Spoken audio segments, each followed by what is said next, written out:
Stay connected with the world through WION. Like the page on Facebook. Follow us on Twitter for new alerts. Instagram for videos and images. And the website for the latest news, views, and analysis. WIONews.com. World is one.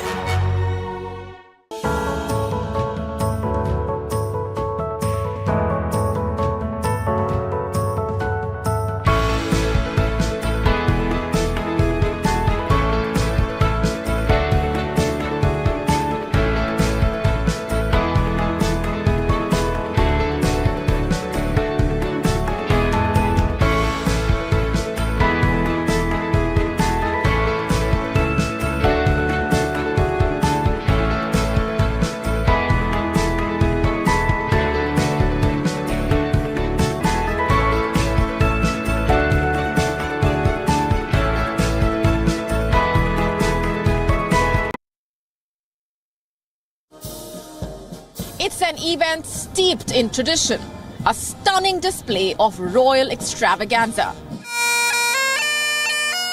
All through the week, watch Gravitas live from London as we get you ground reports and a range of voices, getting you a sense of the fervor on the ground from some of the most iconic places in the City of Dreams, London.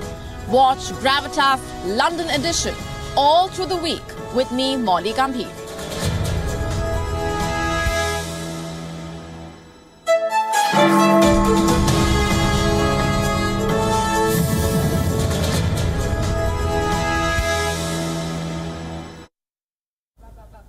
Hello and welcome to Gravitas London edition. I am Molly Gambhir, and right now I'm standing at one of the most iconic spots in the City of London, right behind me being the Parliament, Big Ben and Westminster Abbey. In 700 years, it has witnessed over 38 coronations, and on the 6th of May, Westminster Abbey will be witnessing the 39th coronation as King Charles III is officially crowned. The preparations for the ceremony have now entered the final stages. Inside the building, staff are arranging chairs, they are adding decorations and hangings, and they are building what's called the Coronation Theatre. In fact, areas around Westminster Abbey have been decked up with viewing points to view the coronation procession, which will start from Buckingham Palace. Just 48 hours are left. The excitement levels are only growing, with guests eager to witness the historic event. And one of them is Manju Malhi, an Indian origin chef who has been invited to the coronation. And we have an exclusive interview lined up with her ahead on the show. We also have an exclusive interview with John Stornborough, a former classmate of King Charles, who told us about Charles's early years in Scotland. We also spoke to Geoffrey Van Orden, a former member of the European Parliament, who told us about King Charles's love for India. He also spoke about the India-UK relationship. All this and more lined up for you in this edition tonight. Gravitas London edition coming to you from London ahead of the coronation ceremony. I am Molly Gambhir. Also on the show for you tonight, Moscow's revenge has started a day after rogue drones allegedly tried to assassinate the Russian president Vladimir Putin. Russian drones and missiles rained down on Ukraine. Russia's former president Dmitry Medvedev saying Zelensky should be eliminated. Leaked data suggesting that China branded Uyghur Muslims who had verses of the Quran on their phones as extremists, and those who had songs that are played during Muslim weddings on their phones were also interrogated. The Indian Army conducting a high-voltage combat exercise in Arunachal Pradesh. We will tell you all about Buland Bharat. Meanwhile, Taiwan is conducting drills, will be conducting drills to prepare the rescue workers for a Chinese attack. You don't want to miss this story. Our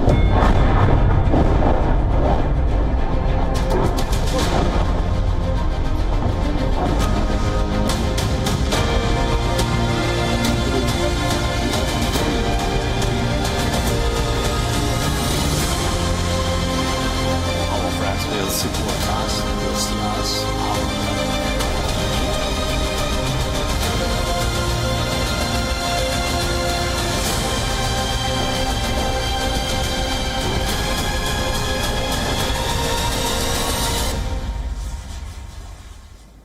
The revenge has started. Moscow has stated in clear terms that the killer drones which hit the Kremlin on 3rd of May were sent to assassinate the Russian president. And Moscow's answer is raining from the skies in the form of missiles and drones. Dmitry Medvedev could not have been more blunt. He said, and I'm quoting, "After today's terrorist attack, there are no options left aside the physical elimination of Zelensky and his cabal." Medvedev is the former president of Russia. Russian drones and missiles rained on Ukraine early this morning, and the targets included Kiev and the port city of Odessa. Ukraine claims it foiled the attack and downed 14 of the 18 Russian kamikaze drones. The air defense managed to destroy 12. 3 of the drones struck a university campus, but there were no casualties. Each missile is a signal. Ukraine claims it never sent the drones. Late last night, Ukraine's President Volodymyr Zelensky tried diffusing tensions. He said, and I'm quoting, "We don't attack Putin or Moscow. We fight on our territory. We are defending our villages and cities." Well, if Ukraine did not send the drones, then who did? Because the whole theory of the false flag attack does not quite seem to add up. And I will tell you why. Number one, why would the Kremlin show the world that the security of the heavily guarded fortress can be easily breached? That the Kremlin is not so safe after all? Would Putin allow for such a messaging? I really don't think so. Point number two being, why does Russia even need a false flag attack? It is already at war with Ukraine. It is already taking what it wants. Does it really need to justify any further escalation on the ground? Think about it. While much happens that cannot be fully deciphered in the fog of war, like I said, it does not quite add up. And how do you explain this?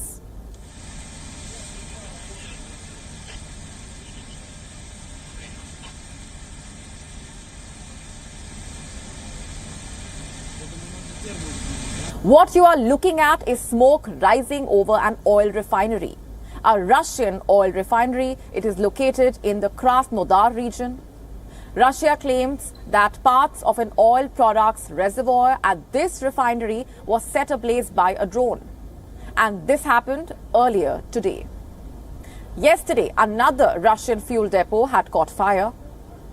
Are we seeing what may be called sparks of Ukraine's spring offensive?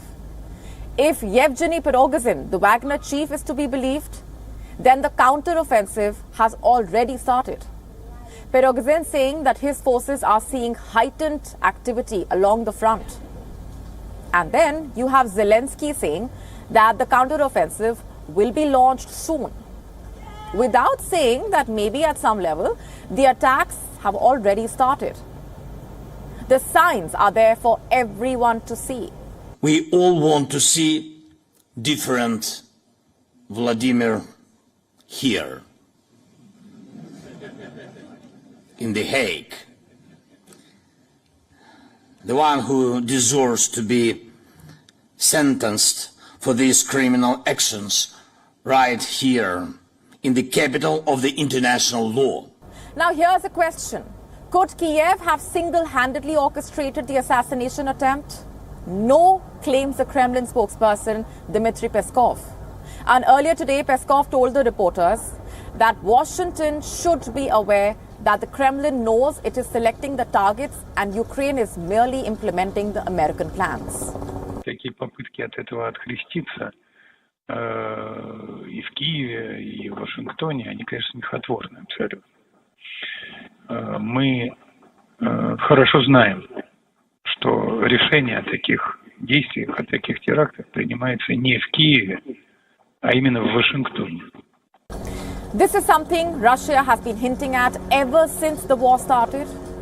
The White House does not like this thought, and there is growing evidence that Washington does not fully approve of what Kiev is doing or of the brinkmanship that Ukraine's intelligence agencies may be indulging in. Since the beginning of this conflict, the United States is certainly not encouraging, enabling Ukraine to strike beyond its borders. We've been very clear from here about that. This does not mean that America or the NATO are shying away from accusing Russia of playing its own underhand or undersea games. Speaking of which, NATO is trying to shift attention away from what happened in the Kremlin and point instead at the pipelines underwater. NATO claims that Russia may have mined critical underwater infrastructure. The likes of energy pipelines, underwater cables. NATO claiming that business worth $10 trillion is carried out through these underwater pipes and cables every day. And now Moscow could be trying to think of ways to blow up these cables. Let me just read out what the NATO's intelligence chief, David Kattler, has said. There are heightened concerns that Russia may target undersea cables and other critical infrastructure in an effort to disrupt Western life, to gain leverage against those countries that are providing security to Ukraine. One thing is clear, the war that appeared to have hit a stalemate appears to have flared up once again. And what happens next is anybody's guess. But let me leave you with a fact here. Earlier today, President Zelensky went to The Hague to address the International Criminal Court. He was given unprecedented security. And what does that tell us? That the danger levels of the Ukraine war have become personal. Our next story is from China, and once again, it is cracking down on the Uyghurs. It is flagging them as extremists. And why is that? For simply following their religion, for possessing their holy book, the Quran. And this, of course, is not new. We have been reporting on this, telling you about this earlier as well. How Uyghurs are tortured in China, how Xi Jinping is firm on erasing their very existence. But now we have some new findings that have been made public for the first time since 2019. A Human Rights Watch investigation has revealed some alarming details. For 9 months between 2017 and 2018, Chinese authorities monitored Uyghurs' phones. How exactly? Through Xinjiang's automated police mass surveillance systems. And this was a part of a bigger plan. The Chinese authorities were compiling a master list during the said period. The police conducted nearly 11 million searches on 1.2 million cell phones in Xinjiang's capital. They put together a list of 50,000 media files. And what was its purpose? It was sort of a reference, a checklist to identify what China calls violent extremism. If its content matched with that on the Uyghurs' phones, then they were flagged as extremists. They were picked up by the police and tortured. They were detained in so-called political education camps or sentenced to prison terms. Those imprisoned faced closed trials without access to lawyers. All this for what? What exactly was on this master list? It contained gruesome photos, audios, and videos relating to violence, beheadings, torture. There were atrocities carried out by the ISIS, Chechen fighters, Mexican and other drug cartels. But guess what? It also had media files that had nothing to do with violence. There was common Islamic religious content, Quran readings, even wedding songs made it to this list of violent content. Can you believe that? China considers songs played during Muslim weddings as violent content. And how do you justify that? You see, China has this problem. It conflates Islam with violent extremism. For China, following Islam is the same as radicalization. So Beijing has sworn to sinicize Islam. Hence the list. It was a part of an even larger database, in fact. A 52 GB trove of 1,600 data tables, all fished from the Xinjiang Uyghur Autonomous Region. And what was it used for? To target Uyghurs, to interrogate, arrest and torture them.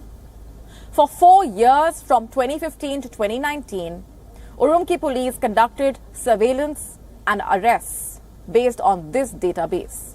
There was yet another list, and this one contained the search results of the Jingwang Weishi app. Jingwang Weishi is a surveillance application, and Chinese police in Urumqi forced the residents to download it on their phones. And even visitors, by the way, are required to do that. This app lets the authorities spy on mobile phones, and through this app, the police found thousands of files on 1,400 Uyghur phones that matched with the content on the master list, the one that I told you about earlier. But what comes next is the infuriating part. 57% of these files were common religious material. They included readings from the Quran. 9% matched with the files relating to violent crimes conducted by militant groups. And only 4% actually related to cause for violence. And the remaining 30 could not be identified.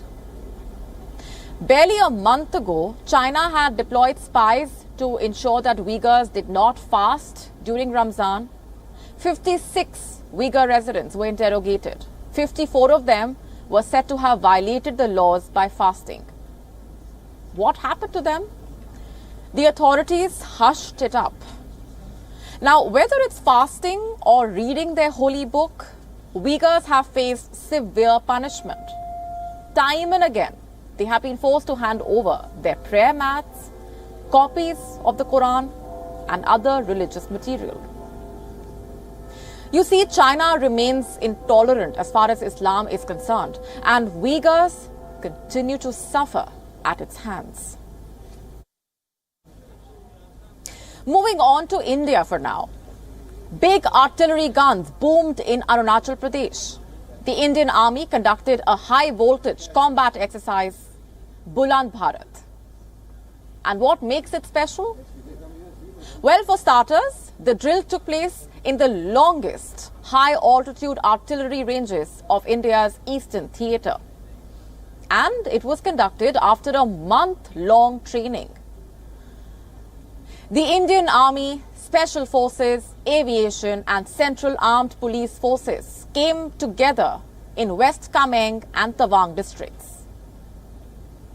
And they honed their war-fighting capabilities amid heightened tensions with China, and the troops and equipment were tested in simulated war conditions.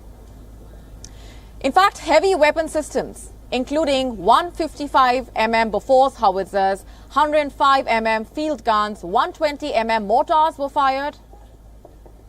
And such an exercise was conducted in Arunachal Pradesh for the first time. And it came at a very crucial time. China's foreign minister is in India for the SCO summit. S. Jaishankar, India's Minister of External Affairs, held bilateral talks with him, in fact, on the sidelines. And did the two address the elephant in the room? As in, did they discuss the border row along the line of actual control? You see, China has been upping the ante along the Sikkim-Arunachal Pradesh frontier. And it also lays claims on Arunachal Pradesh as South Tibet. In December, Chinese and Indian troops clashed at Yangtze in the Tawang sector. And since then, India has been progressively strengthening offensive as well as defensive capabilities in the region. In fact, a variety of artillery weapons are being deployed along the entire line of actual control. The Pakistani Foreign Minister, Bilawal Bhutto Zardari, is also in Goa, but a one-on-one between Jaishankar and Bhutto seems unlikely. You see, this is the first time that the two will be in the same room since their verbal spat at the UN Security Council in December. And Bhutto has also made it clear that bilateral talks with India are not on the cards. He shared a video message via Twitter saying that his visit is exclusively focused on the SCO. And the Pakistani Prime Minister Shehbaz Sharif also reiterated the same. He said that the decision to attend the SCO meet reflects Pakistan's commitment to the SCO Charter and nothing else. Is your child safe at school? Let me just ask that question again. Is your child safe at school? And if she is, then how do you explain what happened in Serbia? 8 children were killed by their schoolmate, a 13-year-old schoolmate. He had gone to school with guns and a kill list, one that he had carefully prepared over weeks. He had planned out the attack, planned which classroom he would enter first. Quick reminder, we are still talking about a 13-year-old boy and around 8 innocent children who died at the school in Serbia. And something similar happened in Germany as well. 2 little girls were stabbed. They were all of 8 and 7 years old. The 2 girls were in school where a 39-year-old stabbed them for no fault of theirs. Since when have schools become a no-go zone for children? A school is where a child is supposed to be safe, where the parents are supposed to be able to send her without hesitation. But this appears to have become a big ask, not just in the US, but outside as well. In the US, school shootings have become the new normal. And here in the United Kingdom, schoolgirls are sexually harassed. They are sent unwanted photos. In 2021, this Metro article said that sexual harassment is normalized in school. Let me just show you another headline. This one, what does it say? 1 in 10 students in England have missed school because they felt unsafe. It says that people felt unsafe in corridors, playgrounds. And can you blame them?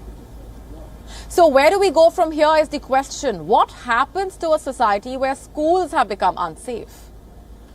It is a question one dreads to answer. Let me now show you what's happening in Taiwan. It is holding drills, preparing its citizens for a possible Chinese attack. Let's just have a look at these visuals. Smoke rising from buildings, injured people waving for help.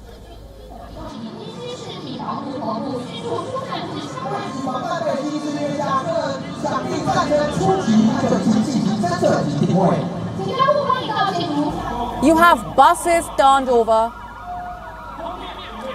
people struggling with bloodied hands and legs.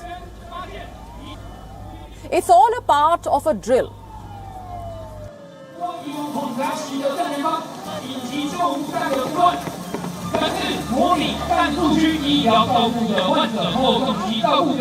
And officials are saying that the drills are also meant to train the rescue forces, so that they can chip in if the armed forces are unable to help.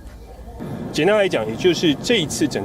put it simply, the whole setting of this drill is about how Taipei can respond quickly and coordinate all resources to its disposal, including government, military, police, schools, and the overall mobilization of civilian supplies in case of a military attack or a disaster in Taipei. And this, of course, is not the first time that Taiwan is carrying out drills. But tell me one thing. When was the last time you saw something like this? I'm sure in the country that you are watching us from, these kind of activities, you must have seen or been a part of earthquake drills and seen them there, perhaps even fire drills. But drills to prepare for such an attack, that is unique to Taiwan, with China breathing down its neck.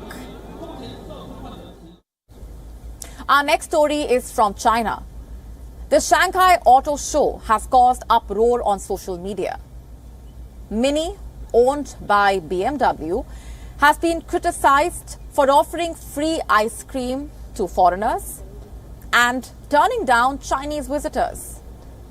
Is this a show of blatant racism, or is there more to the video which has now gone viral?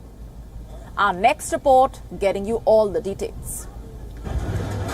Videos are circulating on social media where workers are distributing free ice cream at the Shanghai Auto Show. But here's the catch. Only foreigners were getting these free ice creams. These ice creams were being distributed in the arena where BMW-owned Mini had displayed its cars. Workers who were tasked with distributing the ice creams were turning away Chinese visitors. Why? They said they had run out of ice creams. Not really though. One of the videos doing the rounds of the internet shows the same staff pulling out a fresh tub of ice cream for a white man. Netizens are calling out Mini for racism. Comments such as "I feel ashamed as a Mini owner" and "the purpose was to give foreign friends sweetness" have driven down the respect for Mini in China. Things got more tensed when a Chinese citizen started selling ice cream in front of the Mini auto show booth in a show of protest. This man said he wanted to give ice cream to Chinese people alone. What does Mini have to say? It claims that the white man in the video is an employee. The story goes something like this. Mini claims the company had distributed 300 ice creams each day of the event, and that it saved some servings for its employees. The car maker has also apologized for what transpired at the auto show. But did the explanation or the apology help douse the fire? Not really, and BMW should be worried. China is its largest market. It sold over 790,000 vehicles in China in 2022. The German car maker is not the first European company to be called out for racism in China. Last week, French luxury brand Dior was accused of racism. This was after an ad showed an Asian model pulling up the corner of her eye. The ad had to be taken down. Bureau Report, WION World is One. With Britain gearing up for the coronation of King Charles III, we have another coronation-related tale to tell you. There lies a neglected coronation site miles away from England, deep within the pages of the dark side of British history, rooted in India's colonial past. And where is this site? In Delhi. And our next report takes you there.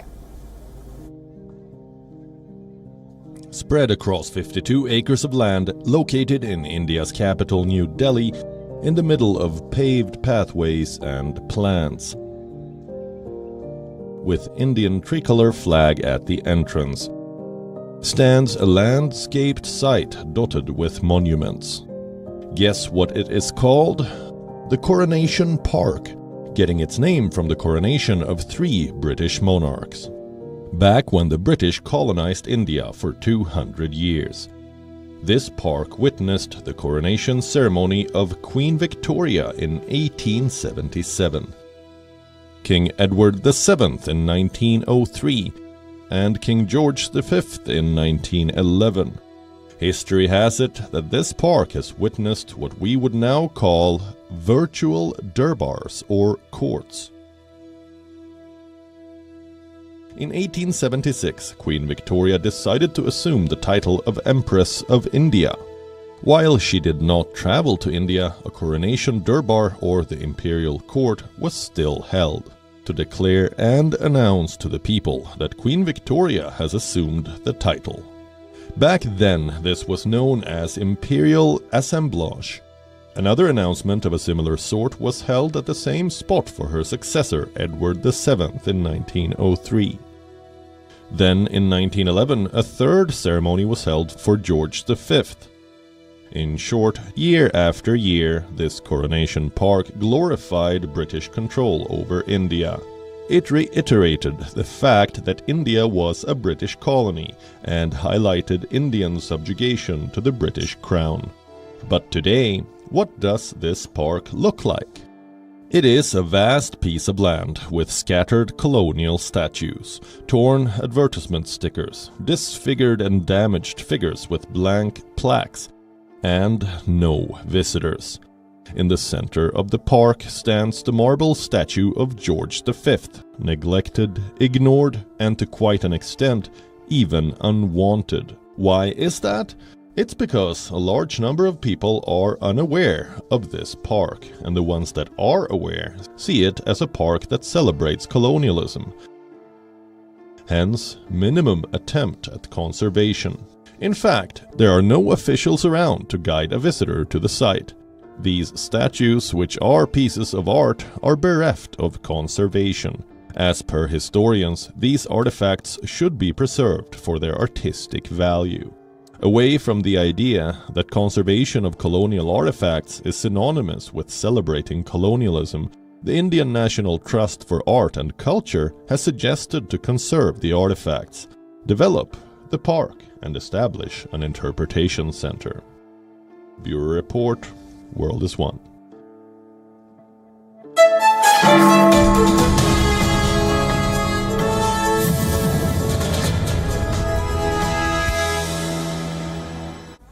As King Charles III is officially crowned on the 6th of May, there's a lot of curiosity around the event, what's going on behind the scenes. There's also the question of what happens from here onwards. We have been getting you a range of voices here in London. We're also talking to experts to take a closer look at the relationship between the UK and India.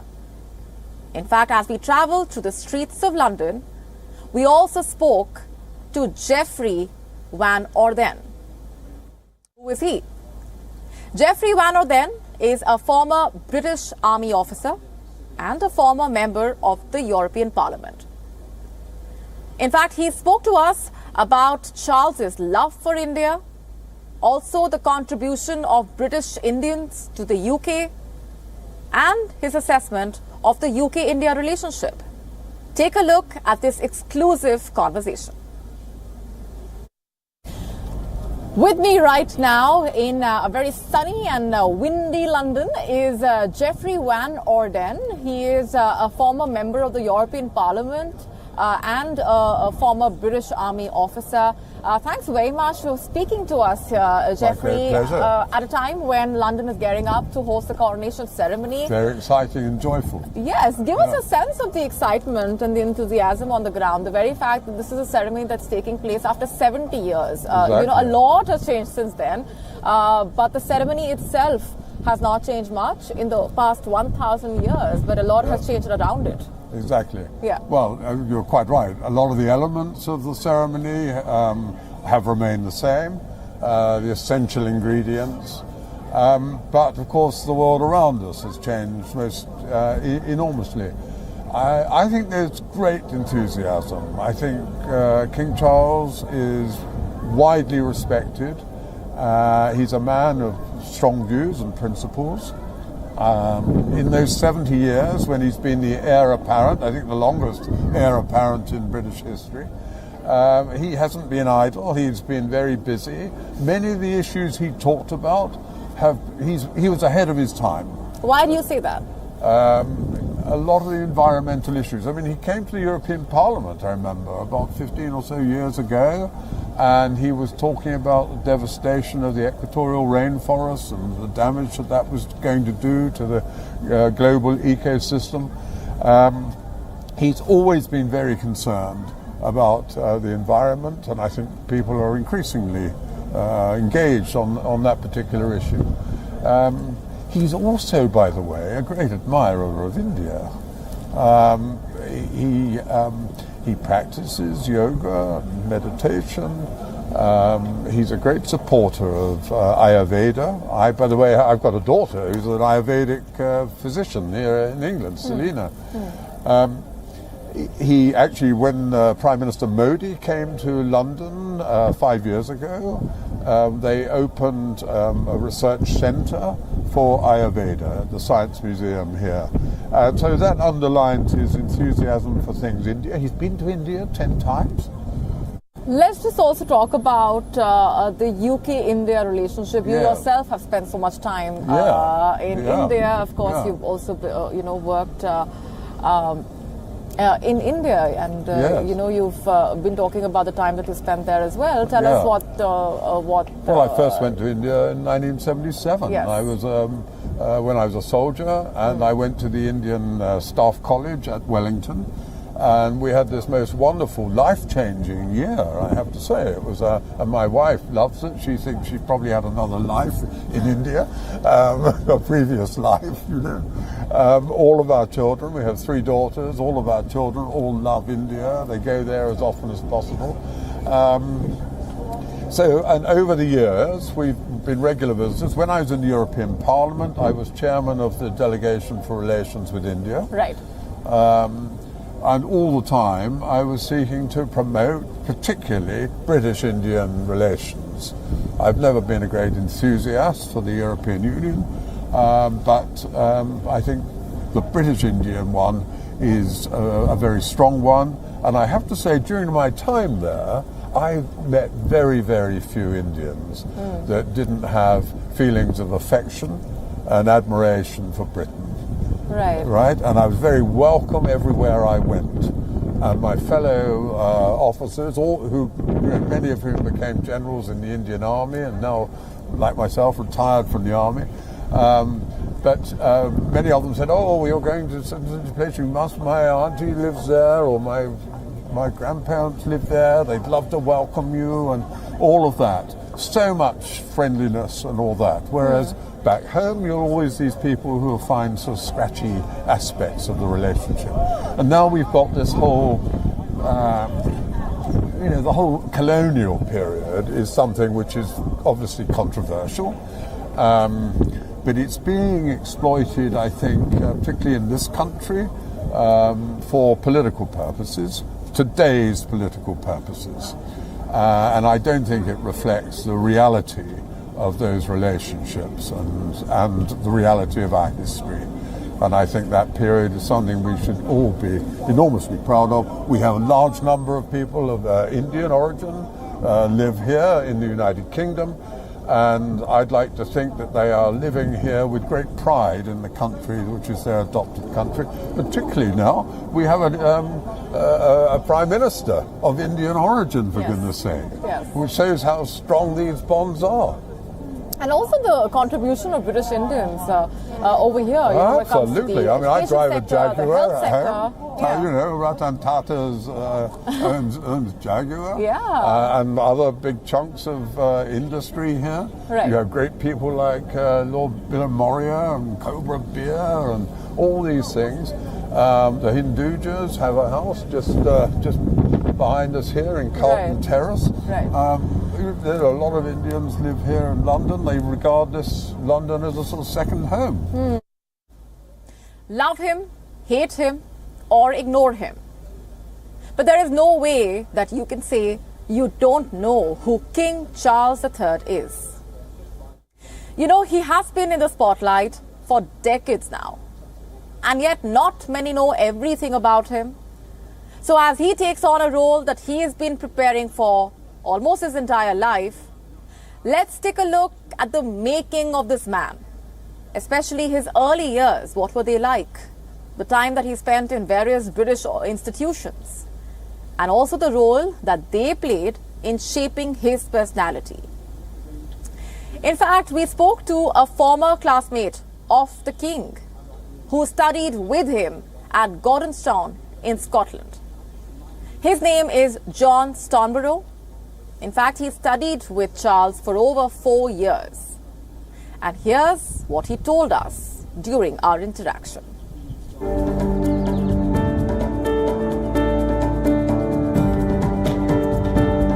This story begins in 1948. During the reign of George VI, on November 14th that year, Princess Elizabeth and Prince Philip had their first child. They named him Charles, a name with a colourful and complicated royal history. Fraught with beheadings, civil wars and illegitimate children, there were at least 2 royals who bore this name before him. King Charles I, who was publicly beheaded over charges of treason, and Charles II, or the Merry Monarch. He had multiple mistresses and several illegitimate children. Why then was Charles given this name? Historians say it was simply because his mother liked the name. When he was 14 years old, he was sent to attend Gordonstone, his father's school in northeast Scotland. Here, he was bullied. He was shy, so the older boys picked on him. We decided to find out more about this. We met John Stoneborough at the Duke of York. He was Charles's classmate back at Gordonstone, Scotland. He remembered distinctly the first time he saw Charles. I was 13 years old, and suddenly they polished the school up and they painted everything, and there were lots of new rules because the future King of England was about to come to our school. And we all had to stand and wait, and the Queen of England arrived and Prince Philip and this small nervous boy. Well, let me tell you, it's bad enough going to a new school anyway without being in the public eye. And so my first memory of him was exactly that. There he was, looking around nervously. I got to know him pretty well. We were in the same class for the next 4 years. We shared some interests in common. He liked music and art, and so we also had some dealings together. But the first time I ever realized just how unhappy he was actually quite badly bullied.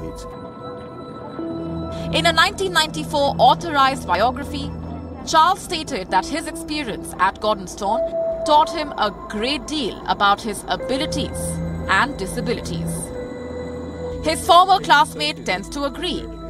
He said although he felt sorry for how Charles was treated in school, but he did think that it made him a fairer person.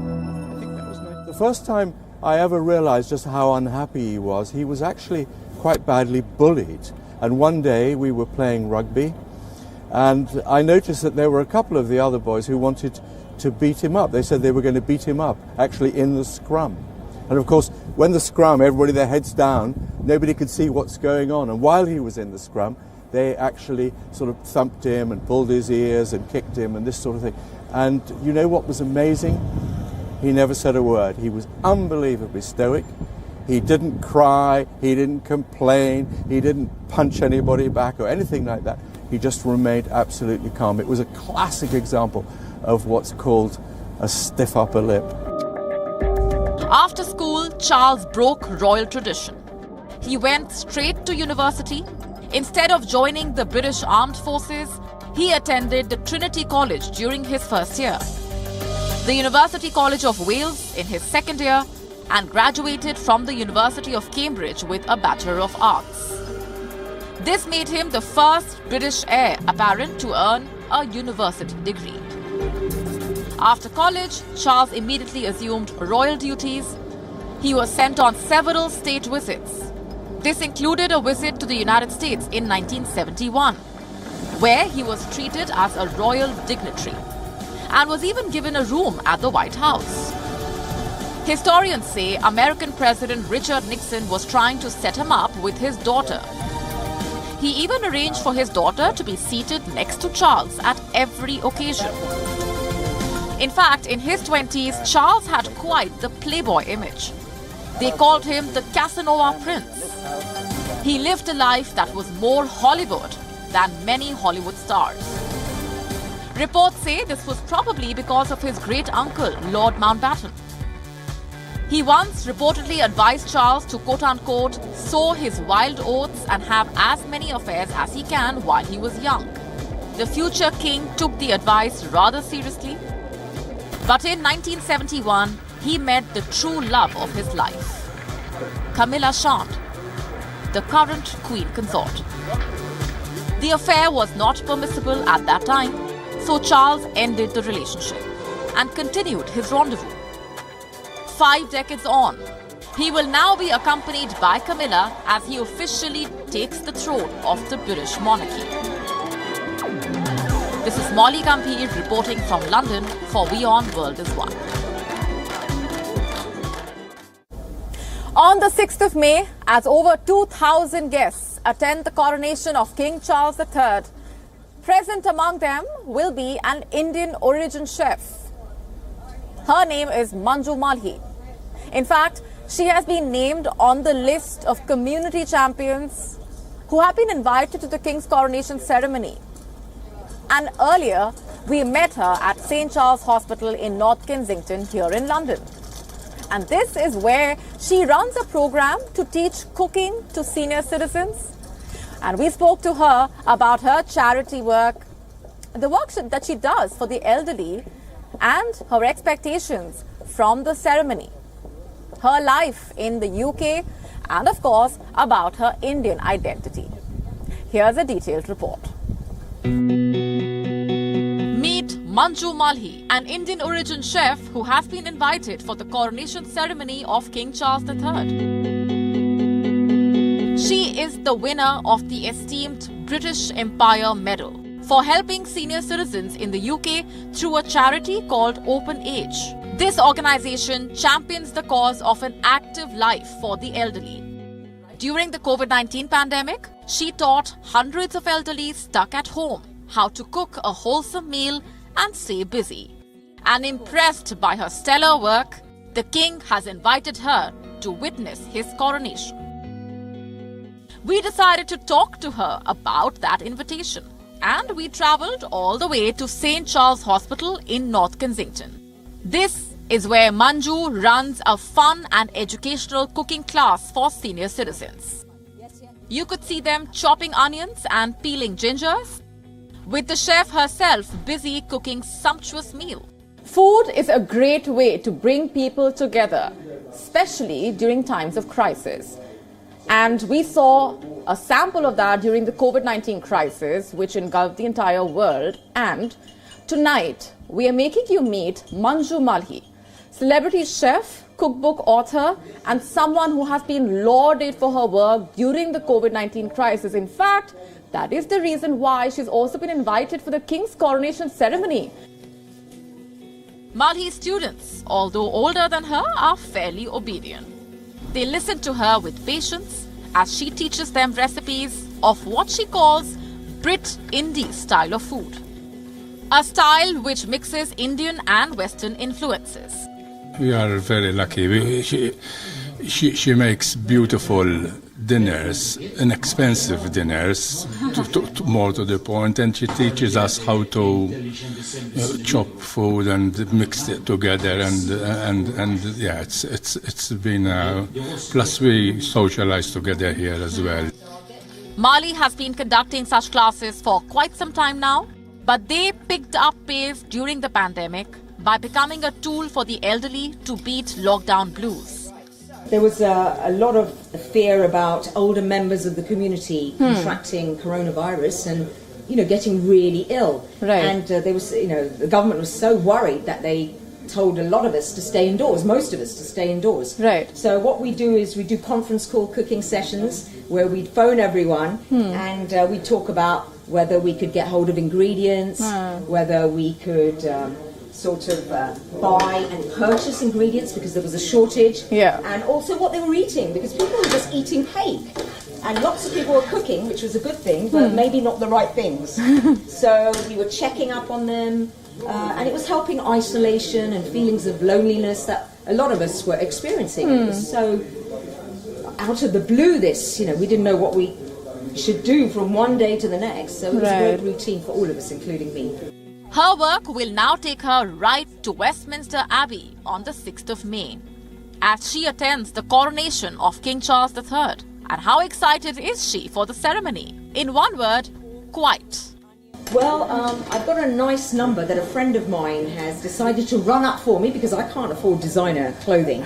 But she's an independent British Indian designer. Her name is Geeta Handa. Okay. And she's going to make Indian cotton salwar kameez with a British element. The blue colour is the British element. Right. So, and very 1940s style, because that's when King Charles was born, during the 1940s. Right. So she's got elements of British and Indian. Malhi is a professional chef who since 2016 has acted as the resident chef for Open Age. She spent several years of her childhood in India, where she explored varied cuisines of the country of her heritage. And here's what she had to say about her life back home and her favorite dish.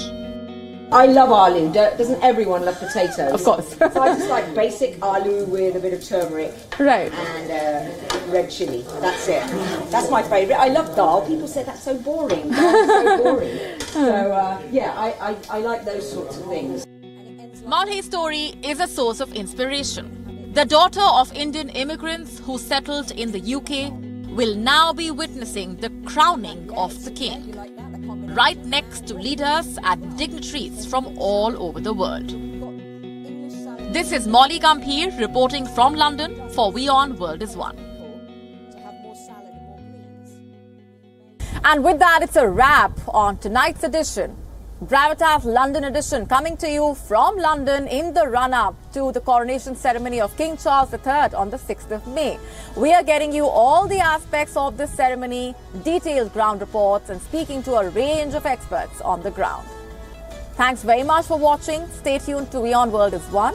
We are leaving you with Gravitas images.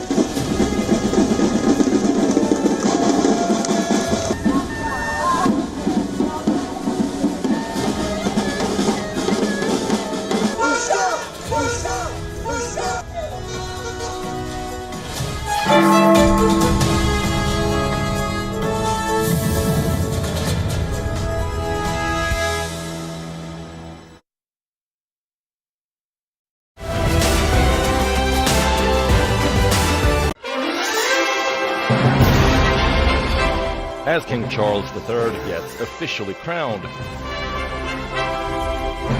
WION goes to London to cover the coronation.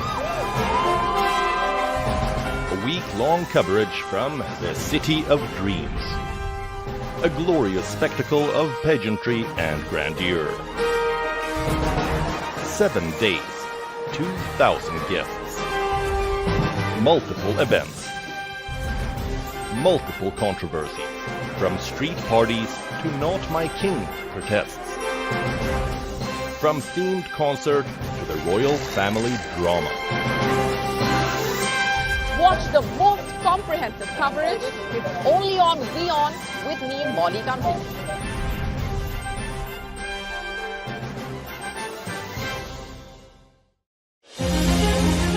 It's a tradition as old as the British Empire. A ceremony that we haven't seen in the last 70 years. A day that promises to be one of the grandest in British history.